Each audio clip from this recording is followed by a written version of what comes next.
When the terrifying zombie outbreak began, the entire city collapsed into chaos. The survivors lost all sense of reason and were willing to do anything to stay alive. To see exactly what happened, join Catnap Recaps as we dive into the story.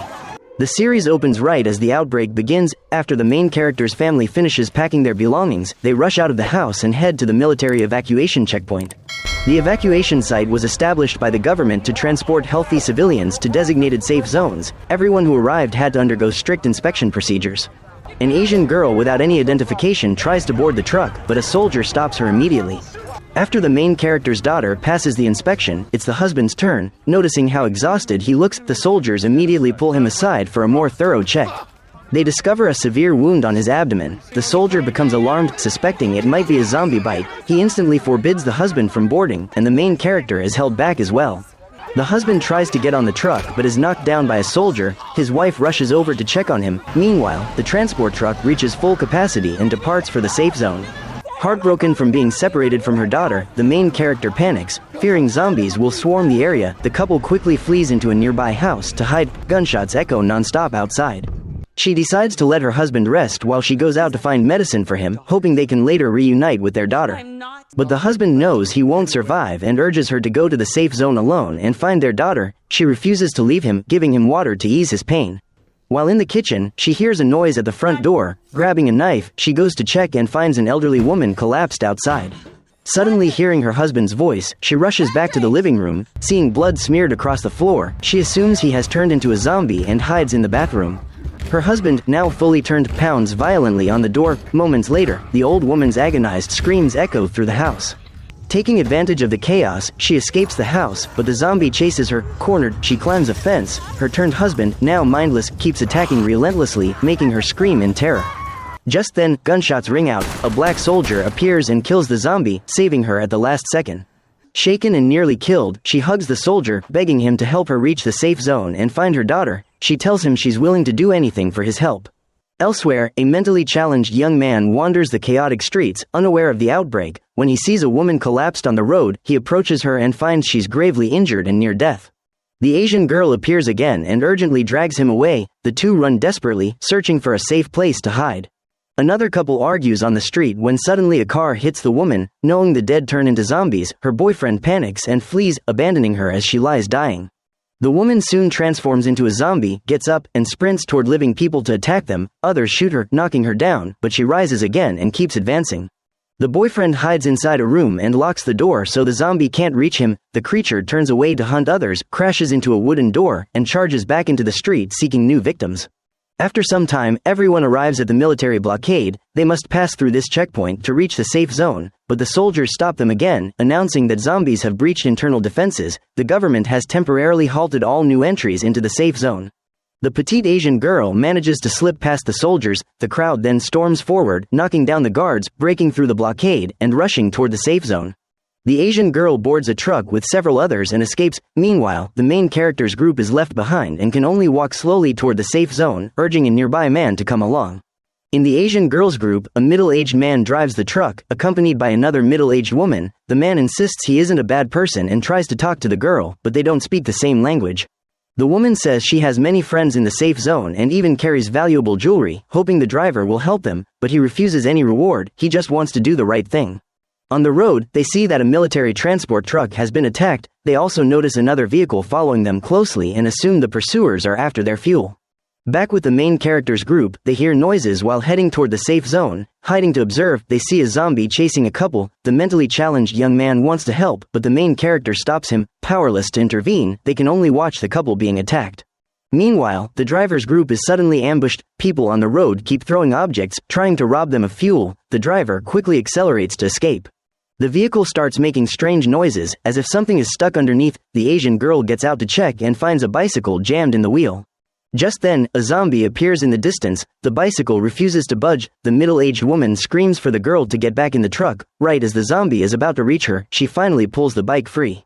The girl rushes back to the truck as the zombie leaps toward them. It climbs onto the roof, terrifying everyone, then suddenly smashes the window and grabs the driver, ready to bite.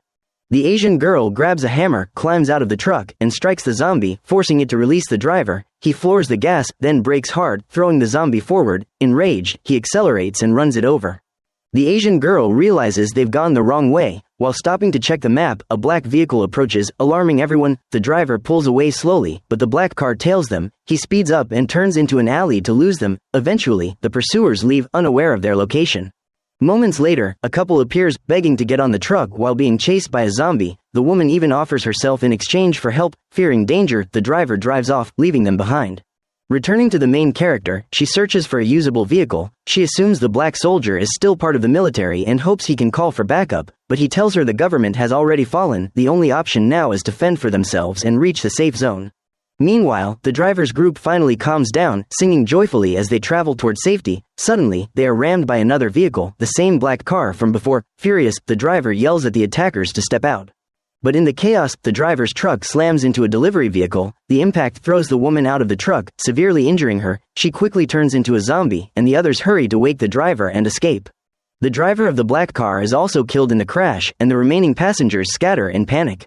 Seeing a restaurant ahead, everyone quickly rushes inside and manages to hide. The driver stays outside to block the zombie while the creature relentlessly slams against the restaurant door. Back with the main character, her group arrives near a school. They notice the entrance blocked by stones, break in to check, and finding no one inside, decide to spend the night there.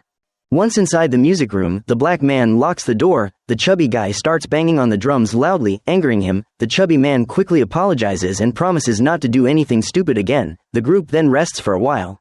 A few hours later, strange noises wake them. They hear running footsteps from the upper floor and, thinking it might be a survivor, decide to investigate. Upstairs, they spot a child who immediately runs away. The kind-hearted disabled young man tries to chase after him. The group follows, but the child is nowhere to be found. The black man senses something is off and decides they should leave the school before danger arises, but the disabled young man refuses to abandon the child. The child suddenly reappears. When the disabled young man steps toward him, the kid runs off again. The black man insists it's a trap, but the young man still wants to go after him. The main character suggests they leave the school while keeping an eye out for the child. The black man agrees, and they split up. The main character and the disabled young man go downstairs to check. Inside the restroom, he recoils in fear. There are multiple bodies of previous survivors. The gruesome scene makes the main character vomit in shock. Terrified, the young man runs off. She chases after him but loses sight of him. Suddenly, she hears cries for help from a distance. Carefully following the sound, she prepares her knife and investigates. Meanwhile, returning to the music room, the black man discovers all their supplies have been stolen. When they attempt to leave the school, they find the main doors locked.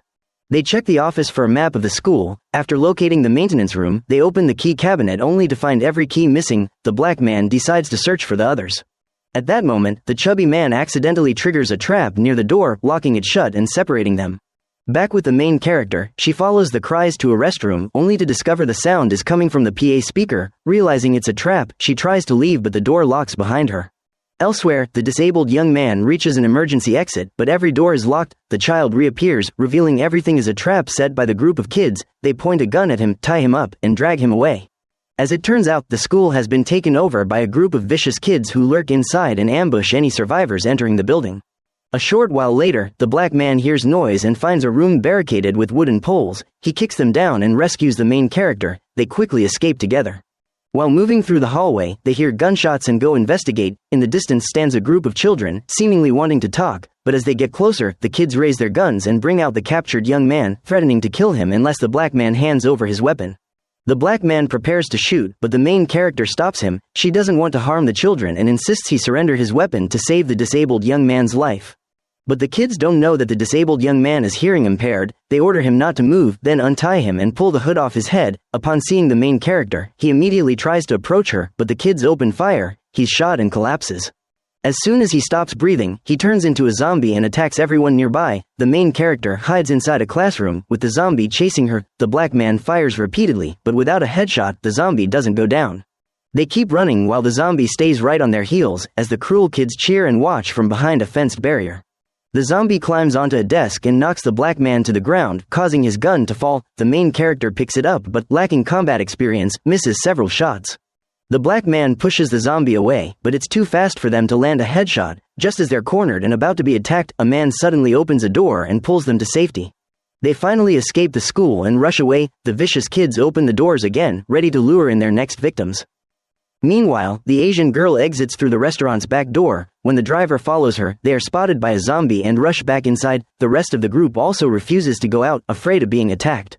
After some time, the chubby guy who triggered the trap earlier wakes up and starts exploring. He sits in the library to rest when terrifying zombie screams echo from a distance. Panicking, he runs and finds an emergency stairway. Climbing to the roof, he sees the building isn't tall and jumps off, successfully escaping the school grounds.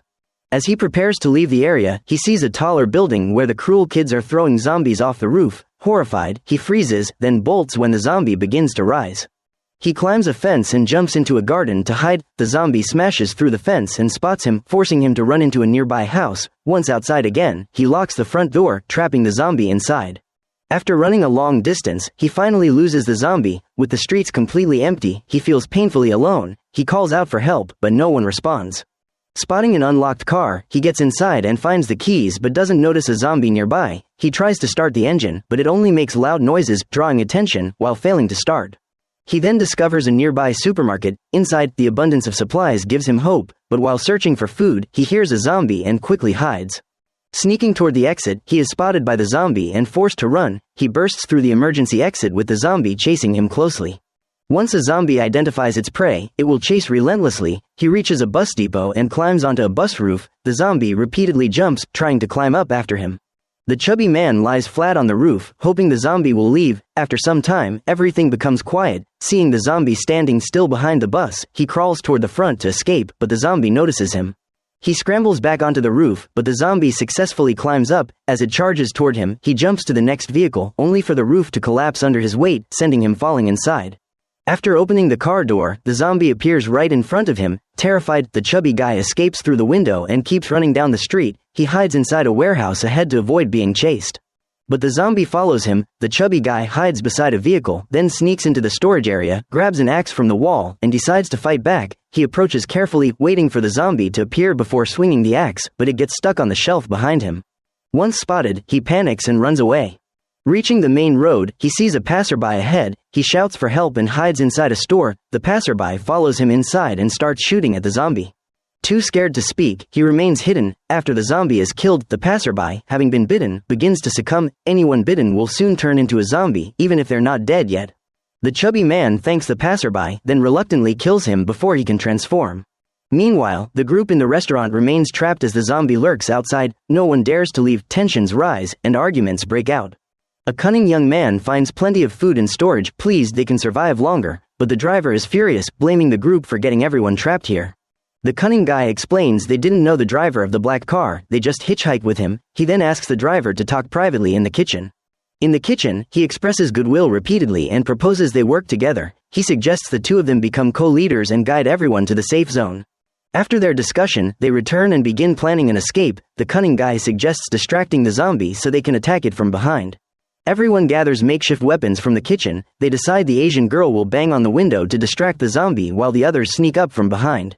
But the zombie is extremely aggressive and hard to control. Realizing things are going wrong, the Asian girl opens the back door to escape. The plan collapses, and everyone retreats inside the restaurant. Without stronger weapons, they can't kill the zombie. The girlfriend suggests repeating the distraction tactic until it works, but the others argue it's too dangerous, leading to more conflict. The cunning man then proposes a new plan and asks the couple to join him privately in the kitchen. The driver refuses, worried he has ulterior motives, but the cunning guy insists. After the discussion, the group exits the kitchen. The cunning man tells the driver they should throw the Asian girl out as bait. Once the zombie has food, it won't bother them. He adds, "Don't you want to reach the safe zone and reunite with your family?" The driver hesitates but ultimately refuses to sacrifice an innocent person. He picks up a hammer and steps forward to protect the Asian girl. The Asian girl then notices a wound on the cunning guy and suspects he was bitten. He panics and insists it's just a cut from a door. But the boyfriend doesn't believe him and strikes him from behind. The others immediately join in, attacking the cunning man. The driver shouts for them to open the door and throw the cunning guy outside for the zombie. Back to the main character. On her way to the safe zone, she spots a restaurant and decides to rest, but as she approaches, a zombie suddenly appears, forcing her to hide nearby. The black man is low on ammunition, with only 2 bullets left. He worries they won't be able to take down all the zombies. Taking advantage of a lone zombie, the black man moves in, but just as he's about to shoot, the zombie notices him. At the same moment, a scream echoes. It's the cunning guy who has been thrown outside. Another zombie rushes in and bites the cunning man. The black man quickly intervenes and shoots the zombie dead. but his last bullet misses the second zombie. The old man jumps in to help, and everyone rushes out of the restaurant to finish off the zombie. The survivors finally decide to work together. After resting in the restaurant, they introduce themselves before setting out toward the safe zone. Sometime later, two soldiers guarding a rooftop spot the group approaching through binoculars. Knowing the base's dark secrets, the black man instructs everyone to split up. The main character and the couple head to the main entrance. The guards open the gate, search them for weapons, and one lecherous guard takes an inappropriate interest in her as he escorts them inside. On the way in, they see several women being abused. The guard locks the main character in a waiting room where others are already being assaulted. Meanwhile, the couple is escorted to the club area. It turns out the military base has long descended into lawlessness, with rampant abuse and criminal acts. When no one is looking, the couple follows the black man's plan and secretly opens the back door for the others to sneak in. The girlfriend and the driver go to the club area to carry out their part of the mission. Meanwhile, the others head to the armory. The black man ambushes and kills a guard, and the boyfriend, being a former thug, easily unlocks the door. Inside the armory, they grab a large stash of weapons and escape through the ventilation shaft. In the club area, the driver sneaks into the control room to shut off all the power. The girlfriend distracts a guard by flirting with him. Once the power goes out, she slashes his throat and slips away. The guard soon turns into a zombie and begins attacking everyone, throwing the entire club into chaos. Back with the main character, the guard is about to assault her when he's distracted by the chubby man screaming nearby. At that moment, the lights go out. Realizing something's wrong, the guard steps out to investigate, giving the main character a chance to escape with the chubby man. But out in the hallway, zombies are swarming the area. They hurry into a small room as chaos erupts outside. Once the zombies pass, they flee the base. The old man blocks the exit and sets the entire place on fire. Outside, the black man also escapes and locks a side gate to trap the zombies inside. Meanwhile, the Asian girl and her companion crawl through the vents. Just before reaching the exit, gunfire erupts below, and a stray bullet shoots upward, killing the boyfriend instantly. The moment he dies, he turns into a zombie. Horrified, the girl flees through the vents as he chases her. When she finally opens the emergency exit, the black man arrives just in time to kill the zombie and save her. The two of them run into a warehouse to wait for the others. The rest of the group arrives shortly after, but the driver twists his ankle by accident. The girlfriend suddenly realizes her boyfriend is missing. Suddenly, zombie growls echo nearby, and everyone hides. Then gunshots ring out. Every zombie is killed. It turns out soldiers have arrived to rescue them. One of the soldiers says they can escape through a tunnel and that he will escort them safely to the safe zone. After entering a lobby area, the group takes a moment to rest. The girlfriend, having lost her boyfriend, is devastated. The soldier explains the military's evacuation plan. In a few hours, air support will sweep the city and clear out the zombies. Everyone in the safe zone will then be transported to a remote military camp where zombies won't be able to reach. He also reveals that the outbreak has lasted 3 days and many cities have already fallen. When the main character asks further, he admits that even the government has been overrun. Now only the military remains to maintain order and protect the survivors. The soldier then asks about the black man's squad. He replies that everyone else has died and he's the sole survivor. The soldier grows suspicious and orders everyone to turn off the lights. He says that once the airstrike is complete, they can return to the surface safely. During the rest period, the soldier stands guard. After some time, everyone falls asleep. Suddenly, a strange noise wakes the main character. She turns on a light and notices the black man is missing. She decides to look for him. Along the way, she sees a zombie pinned under debris. Moments later, another noise leads her to the soldier escorting the black man away. She asks what is going on. The soldier tells her the black man is not actually a soldier but a terrorist. He supposedly killed a real soldier and stole his uniform.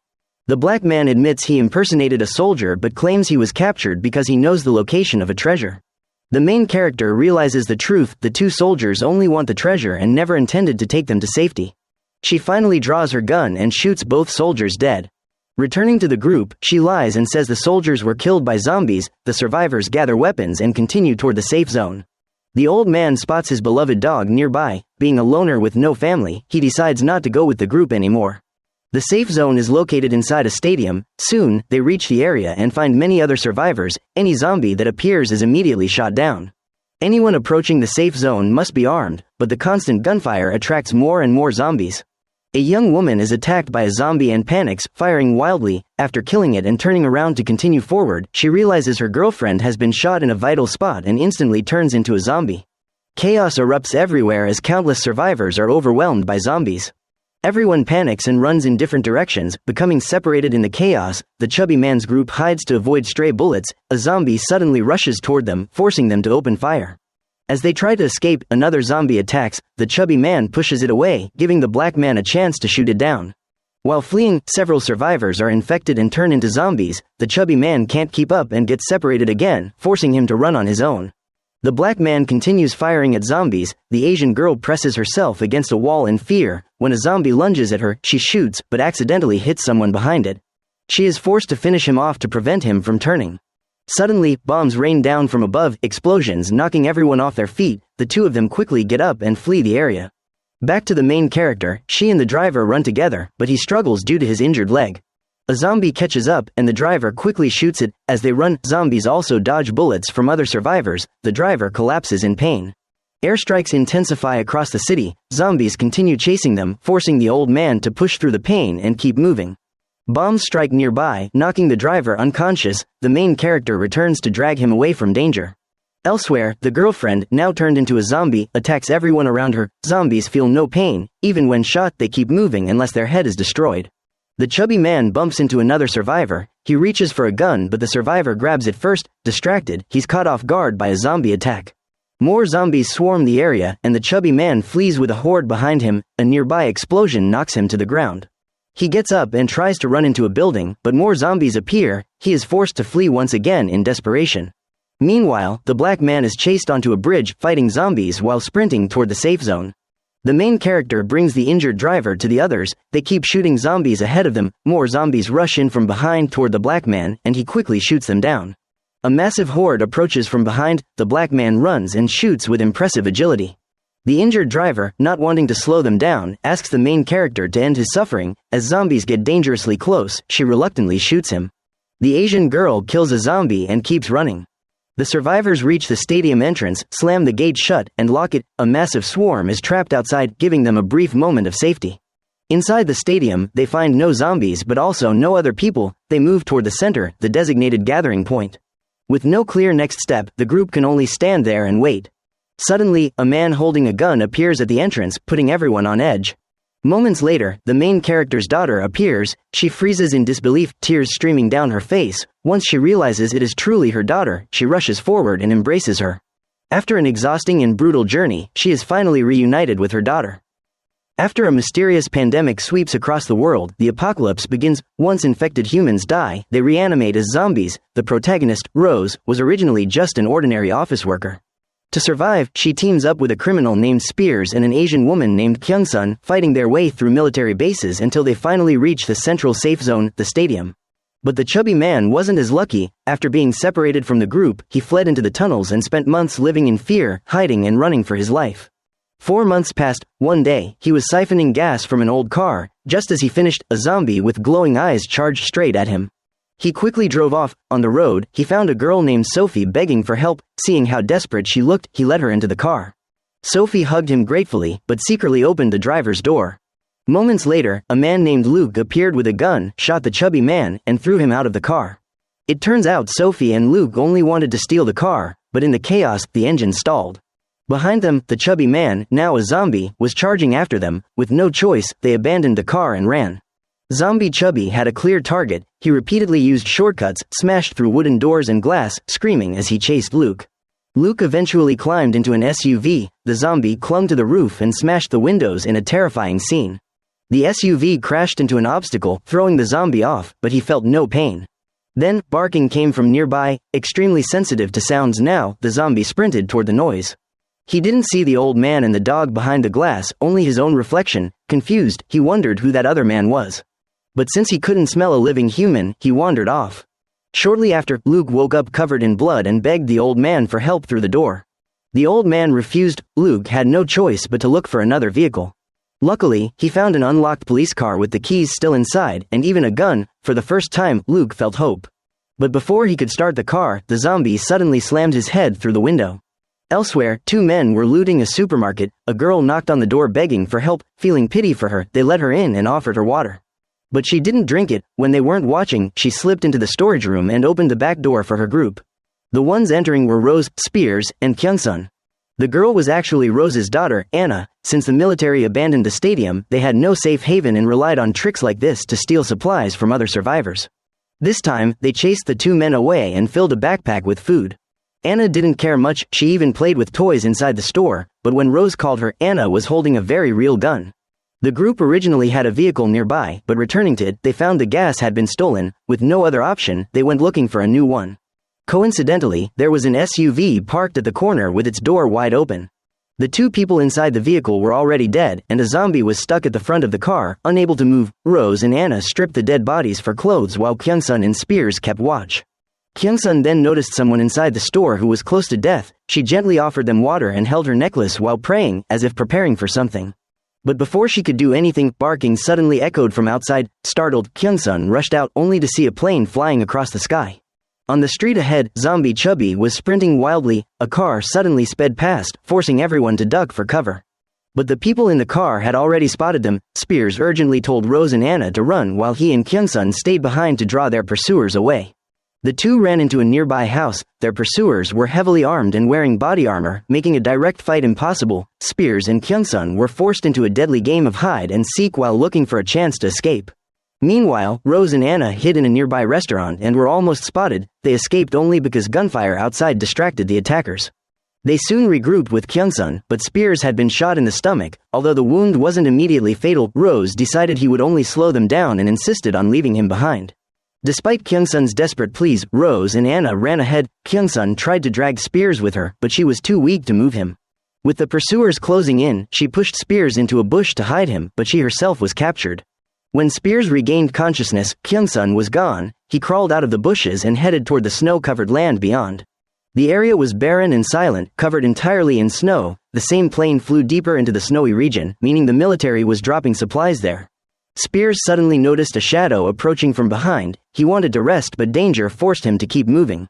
Not used to the terrain, he slipped and rolled down a hill, fortunately without major injuries. Regaining focus, he saw several zombies nearby, frozen solid and barely moving. He himself was shivering uncontrollably. He quickly removed a zombie's gloves and put them on for warmth. Meanwhile, Rose and Anna trekked deeper into the snowy mountains. After a long climb, they spotted a mansion in the distance, a glimmer of hope. But before they could approach, they noticed a zombie circling the mansion and hid under a small bridge. Once the zombie walked away, they tried to ambush it, but Rose was a poor shot, and the constantly moving zombie made it impossible to land a hit. Her missed shots exposed their location, forcing them to sprint to the mansion and pound on the door. At the last moment, someone inside opened the door and pulled them in. At the same time, a radio broadcast announced the military's supply drop location. 2 survivors arrived there only to find the area deserted. Before they could leave, their car window was smashed. Several groups of survivors emerged, each fighting to claim whatever meager supplies remained in this apocalyptic world. Not long after, in the middle of a snowy night, a survivor was scavenging for supplies before returning to his vehicle, where his friend lay inside. His friend's legs had frozen stiff from the cold, leaving him unable to move. With nothing nearby to provide warmth, his entire body was beginning to freeze.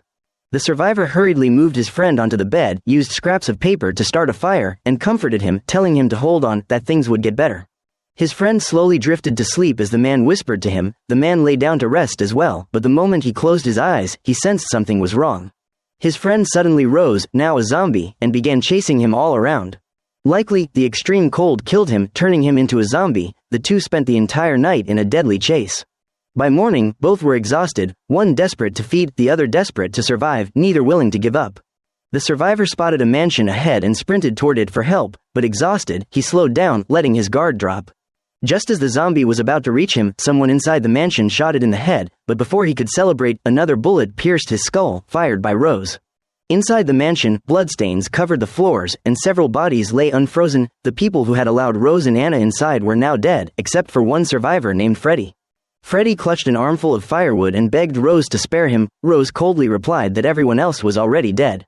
Terrified, Freddy glanced outside, snow everywhere, zombies waiting by the door. Leaving the house meant certain death. Persuading Rose was his only chance to survive.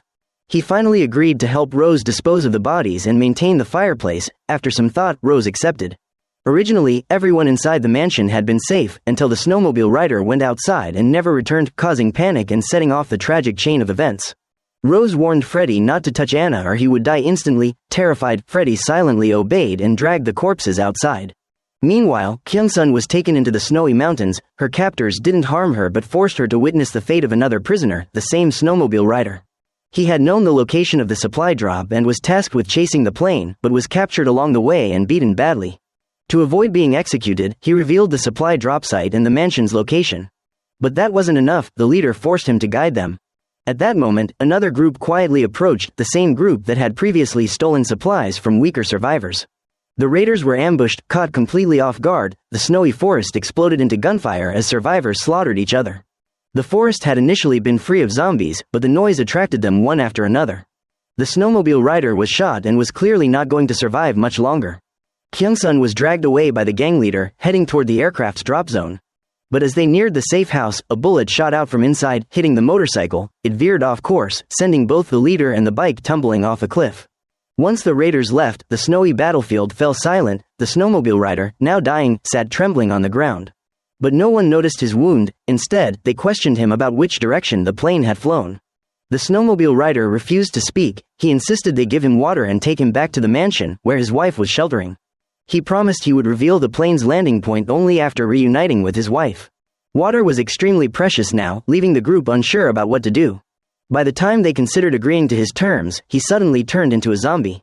Time rewinds to one day earlier. Inside the mansion, two people sat warming themselves by the fire. Apart from Mark, the snowmobile rider, and his kind-hearted wife Rhonda, Freddy's family was also present. Freddy's mother suffered from a rash and constantly scratched her neck. Freddy's younger brother, Sonny, was mentally unstable, terrified of his mother yet arrogant toward others. He loved ordering people around. Nobody liked Sonny, but since he had a gun, they were forced to obey. Someone knocked on the door. It was Rose and Anna. Freddy quickly let them in. Rhonda and Mark warmly invited them to warm up and asked if they were hungry. Rose remained cautious, sitting near the fire and pretending to be aloof. Freddy's mother bluntly asked Rose for medicine. Her rash was unbearable. When Rose said she had none, the old woman immediately turned her frustration toward Rhonda and Mark. She reminded them that they claimed an aircraft would bring supplies, and that they had friends aboard, but weeks had passed with no sign of anything. Even so, Freddy's mother didn't dare confront them too harshly. Rhonda tried explaining, but the old woman simply changed the subject. Seeing his mother upset, Sonny verbally insulted Rhonda. Mark stepped in to calm things down. He explained they had contacted the pilot via radio, but the signal was poor, so they didn't know when supplies would arrive. All he knew was that the supply crate would be left somewhere outside. Sonny immediately snapped, "Then go find it, my mother needs treatment now."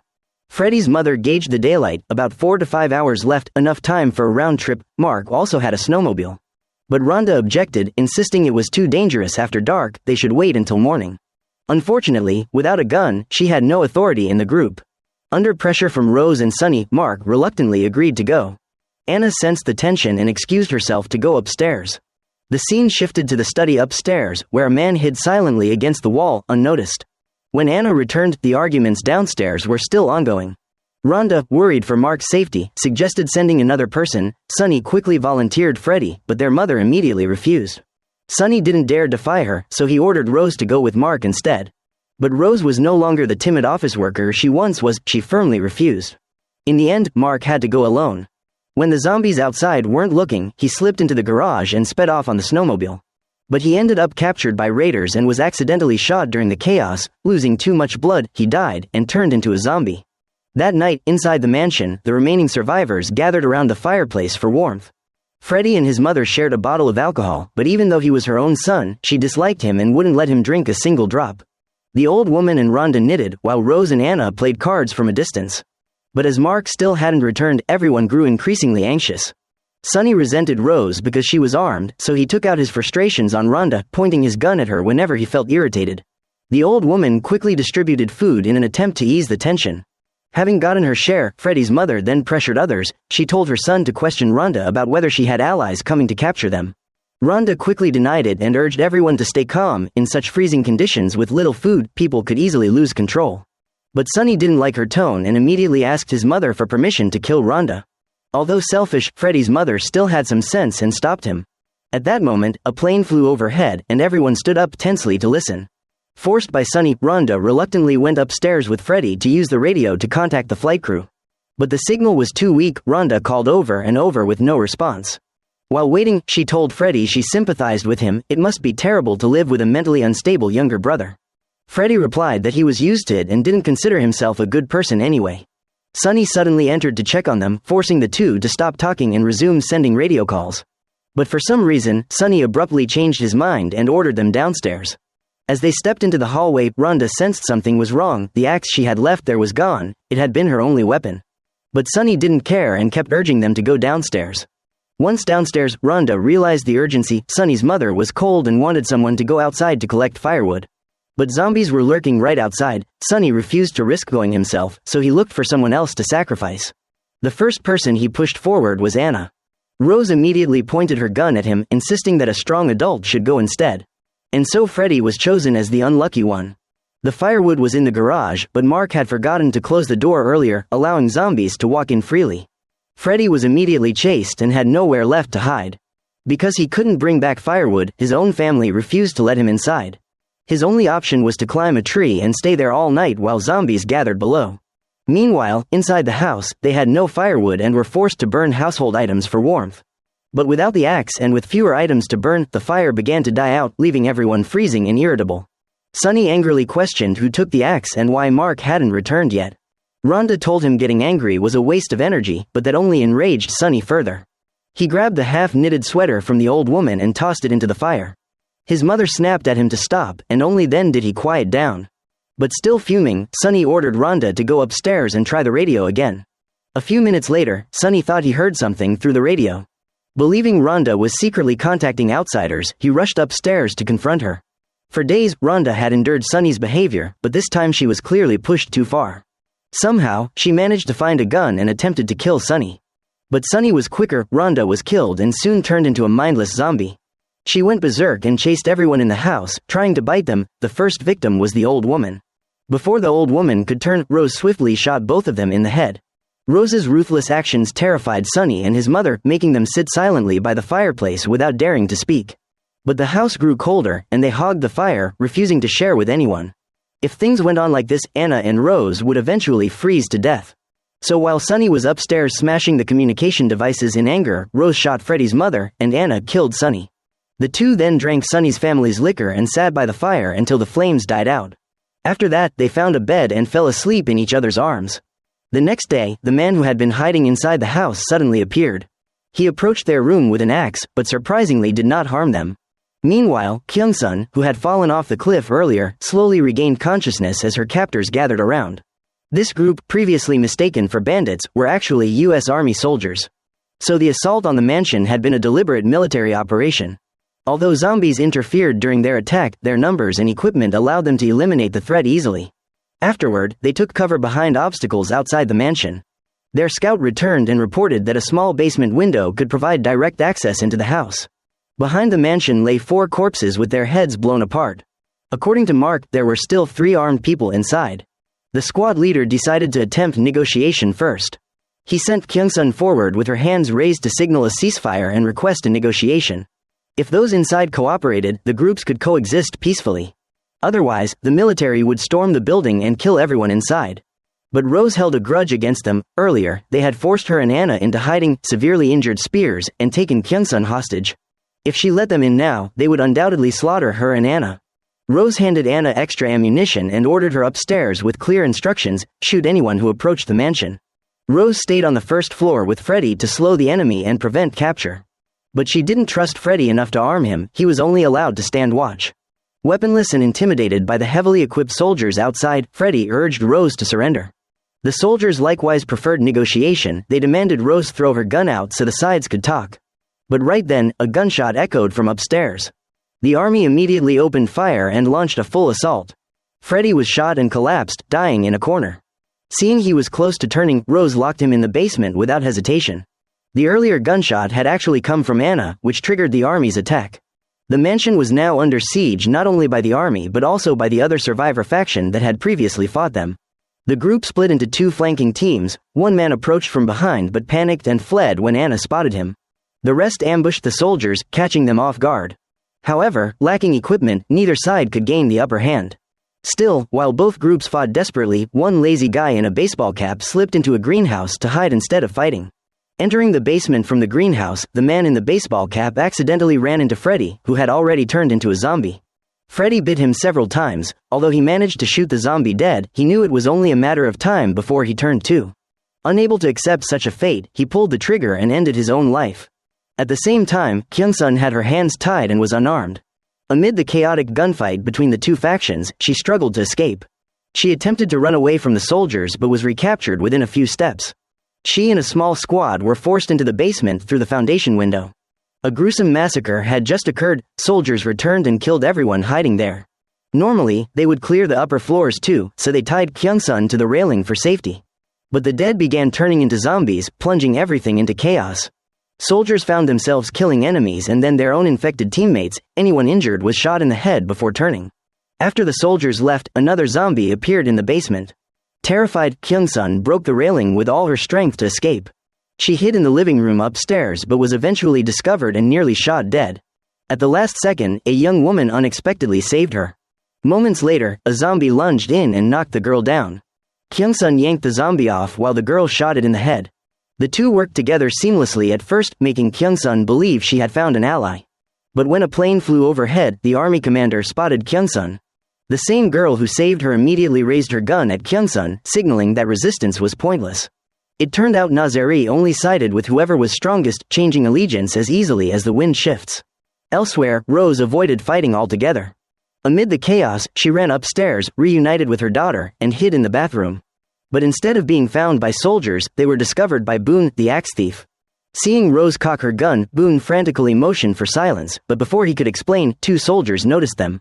But the soldiers immediately heard the plane overhead and rushed out to find their commander. Once the soldiers left, Boone dropped to his knees, begging Rose not to shoot.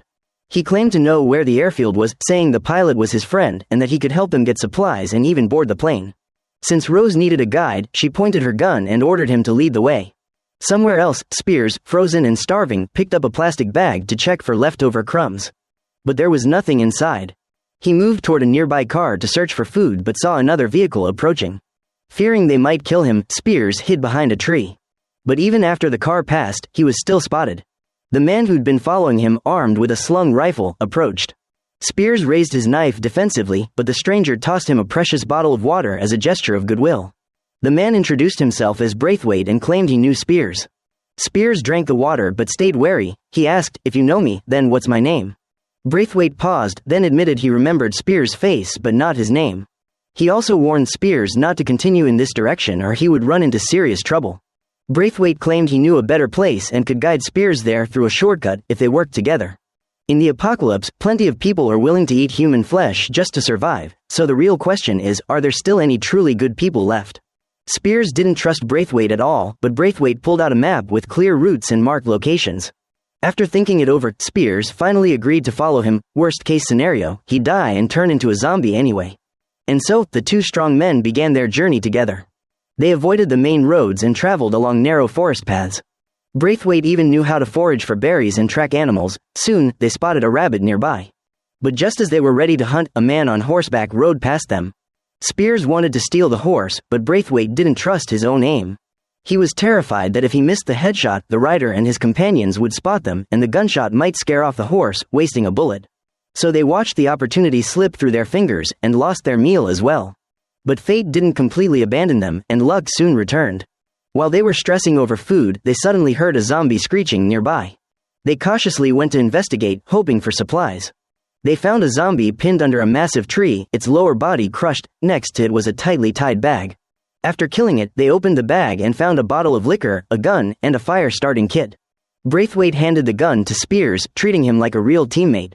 Spears was genuinely moved and helped set up the campfire. They soon had a fire going.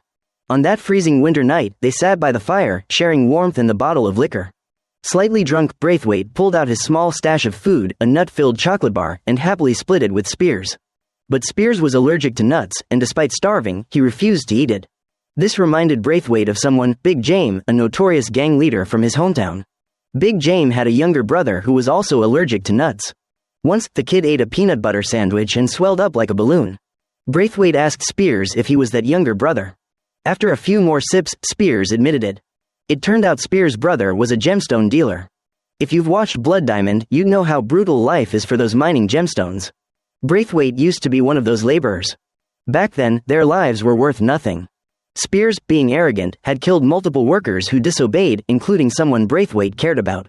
But in the apocalypse, Braithwaite no longer sought revenge.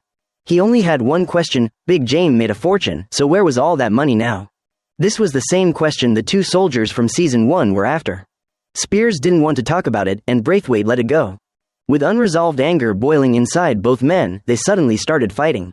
Braithwaite choked Spears unconscious, and both eventually collapsed on the ground. Later that rainy night, they both woke up to hoarse neighs, gunfire, and zombie screams echoing through the forest. They quickly ran away from the chaos. While taking shelter under a tree, Braithwaite bragged that their destination was a lodge stocked with a year's worth of food, weapons, and enough ammo to fight off zombies for days.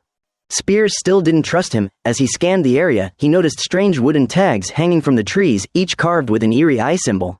Frightened, the two grabbed their packs and hurried away through the rain. Midway, zombies suddenly appeared, forcing them to sprint for their lives. But the zombies were too fast. One tackled Braithwaite, and by the time Spears turned back, he had already been bitten. Despite the bite, the two managed to escape into a wooden cabin. The cabin was unsettling, its walls covered with lines of scripture-like writings. Drawings of eye-shaped talismans were everywhere, along with the phrase, "We will ascend."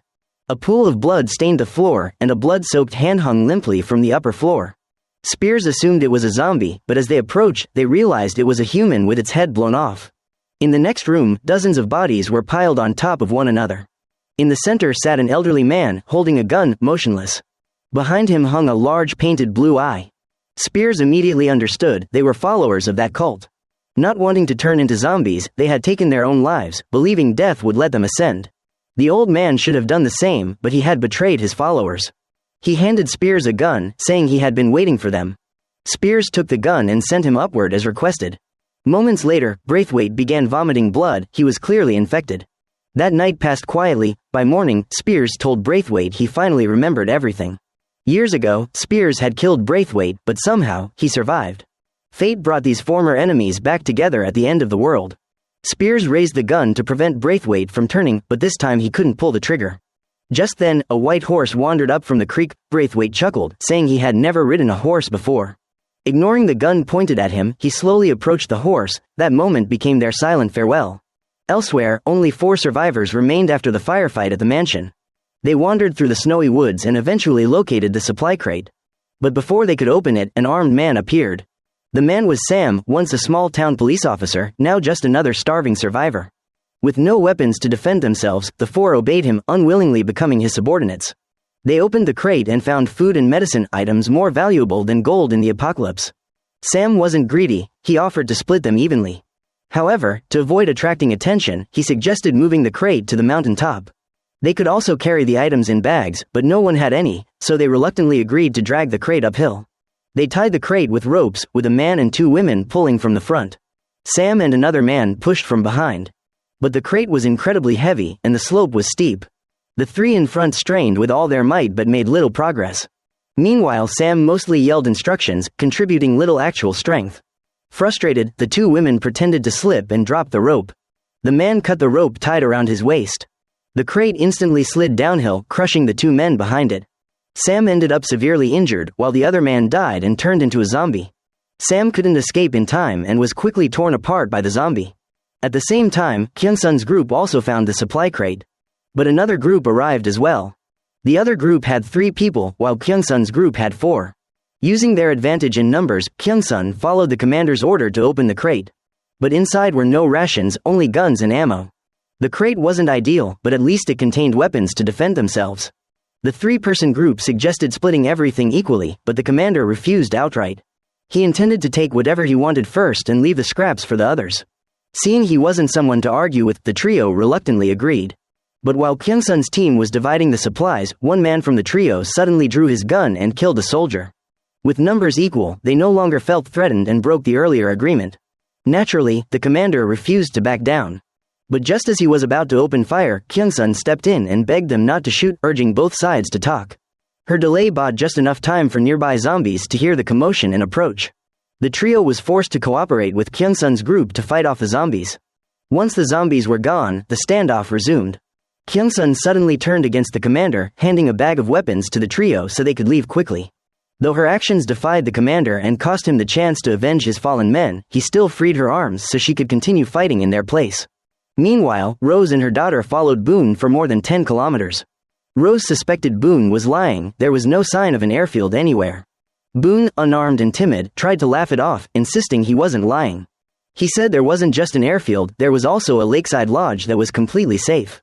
Boone then spotted a stone marker and excitedly claimed they were close. But when he sprinted ahead, he was met with a cliff, no lodge, no buildings, nothing. Panic set in. If they didn't find the lodge before nightfall, Rose would kill him. He circled the area again but still found nothing. Rose finally snapped, convinced Boone was trying to get them killed. Had Boone confessed, then she might have spared him.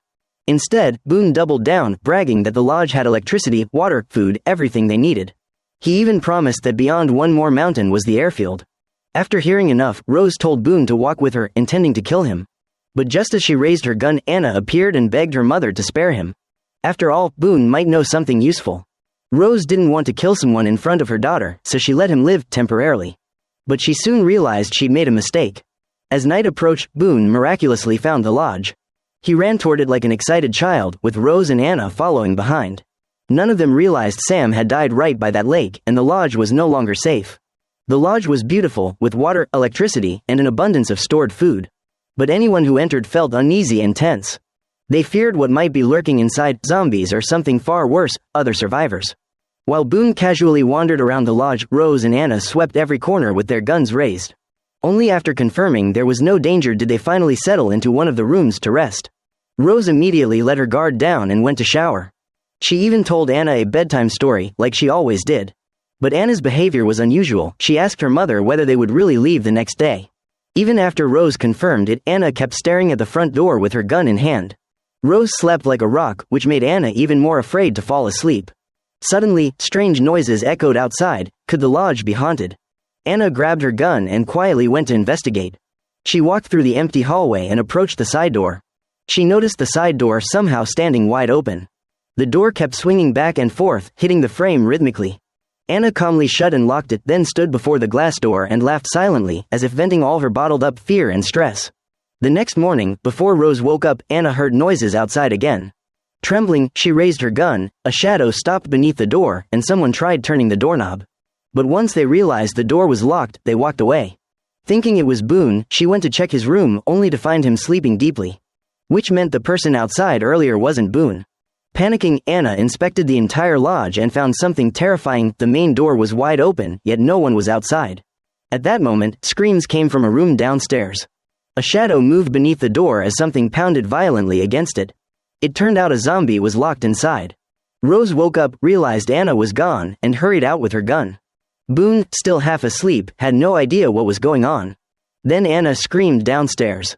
But when Rose rushed down, she didn't find a zombie, she found Spears, badly injured. Spears didn't confront Rose. Moments later, he was even sitting at the table sharing roasted meat with her. Boone had no idea what history they shared and didn't notice the tension simmering between them. While eating, Boone animatedly talked about how he found the lodge and raised his cup as if ready to get drunk. He bragged that the lodge was isolated from the world, full of food, and completely germ-free. Spears suddenly asked whether he had checked every single room. Boone confidently insisted he had checked everything. But Anna sternly called him out, embarrassing him. Flustered, Boone scrambled to defend himself.